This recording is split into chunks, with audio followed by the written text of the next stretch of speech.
મિત્રો, આજના વિડીયોમાં આપણે અષાઢ સુદ 11થી શરૂ થતી ગૌરી વ્રત, તેની વ્રત વિધિ અને કથા વિશે વાત કરીશું. આ વ્રત અષાઢ સુદ 11ને દિવસથી શરૂ થાય છે અને પૂનમે પૂરું થાય છે. આ વ્રત સૌ પ્રથમ પાર્વતી અને ગૌરીમાએ કરેલું, એટલે તે ગૌરોના નામે ઓળખાય છે. આ વ્રત કુંવારિકાઓ કરતી હોય છે. આ વ્રતના છેલ્લા દિવસે જાગરણ કરવું પડે છે. ગૌરી વ્રત કરનાર કુમારિકાને શ્રેષ્ઠ પતિ મળે, સૌભાગ્ય સાથે સંપત્તિ સાંપડે છે. અષાઢ સુદ પાંચમે આડોશી પાડોશની બધી જ છોકરીઓ છાબડીઓ લઈને એક જગ્યાએ ભેગી થાય છે. એ દિવસે વાંસની ટોપલીમાં છાણિયું ખાતર નાખી તેમાં ઘઉં, જવ, તુવેર, જાર, ડાંગર, ચોળા અને તલ એમ 7 ધાન લાવી વાવે છે.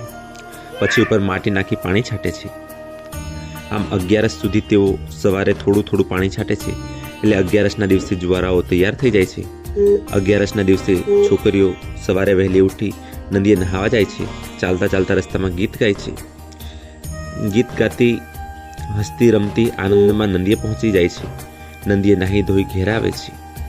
પછી એક પાટલા ઉપર જવારા મૂકે છે. પછી અબીલ, ગુલાલ, કંકુ, ચોખા વડે જવારાનું પૂજન કરે છે. રૂના નાગલા પહેરાવે છે. પછી ઘીનો દીવો કરે છે. અગરબત્તીનો ધૂપ આપે છે. પછી હાથ જોડી ગોરમાને પ્રાર્થના કરે છે. એક ટાણું જમવા બેસે છે. ત્યારે તેઓ મોળું જમે છે. મોળું જમવાનું હોવાથી આ વ્રતને મોળાક્ત પણ કહેવામાં આવે છે. એક ટાણું જમ્યા પછી જો છોકરીઓને ભૂખ લાગે તો ખારેક, ટોપરા, ફળફળાદી ખાય છે. વ્રતમાં 5 દિવસો છોકરીઓ સાંજના સમયે બાગ બગીચામાં જઈ આનંદથી રમે કૂદે છે. વ્રતના છેલ્લા દિવસે એટલે કે પૂનમે જાગરણ કરવું પડે છે. તે દિવસે બધી જ છોકરીઓ ભેગી થઈ ગોરમાના ગરબા ગાય છે. જાત જાતની રમતો રમે છે.